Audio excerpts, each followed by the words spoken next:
So we're going to talk about how to get your medication from storage and utilizing it. So you may either have gotten a bag from us that has the individual syringes in a plastic holder, or you may have gotten vials from us. And the vials, it may be either clear, or you may notice that it's a darker one. Either one is fine. It just is what the pharmacy has sent to us for the month. So we're going to talk specifically about the vials right now, and then we can talk about other things in the next video.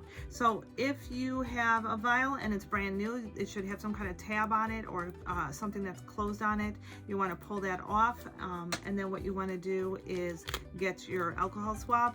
You want to have your vial sit out for about 30 minutes so that it thaws, and then when it thaws, it's going to look like this.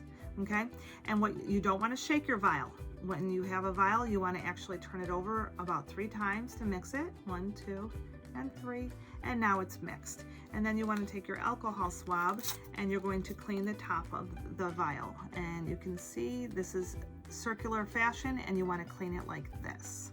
Okay, now you want to look at it and you'll see that there's a little center circle there, and that's where you're going to put your needle in to get out your medication. The cap could be on the bottom. If it is, take that part off. And then you're going to look at your syringe. And I'm going to just kind of show you that, and this is backwards unfortunately, but you can see that there's a 10, 20, 30 all the way up, and we get all the way up to 90 here. Okay, so you're going to look at these. If you're taking 10, 20, 30, anything on the number, what you're going to do is you're going to look at that plunger, and the very top of the plunger is where it's going to sit, and that's your 10 units. If you're on 20 units, you're going to look at that plunger again and move it right to the 20 unit one. If you're on half units, such as 25 units, let's just say, what you're going to notice is that there's these little lines here, and each line represents 2 units, so 2, 4, 6, 8, 10. And so what you want to do is go up to the 5. So you can see it's there's 20 here, and then 22, 24, and we're right there at the 25. Okay.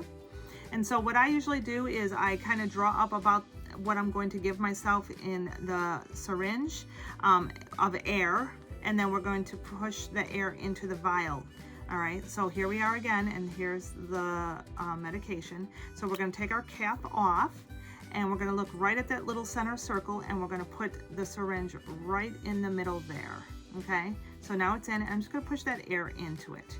Now I'm going to turn the vial over just like this, and I'm going to pull back on the syringe. So I'm holding the vial and I'm holding the syringe, and I'm using my other fingers to kind of pull the syringe. So let's just say I'm going to give myself 20 units because that's what I need to do for the week.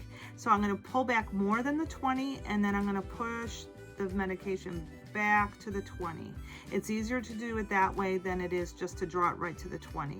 The other thing is sometimes there might be a little couple bubbles here or there. So if you draw it back more than that and then kind of just push, it tends to get those little bubbles out like that.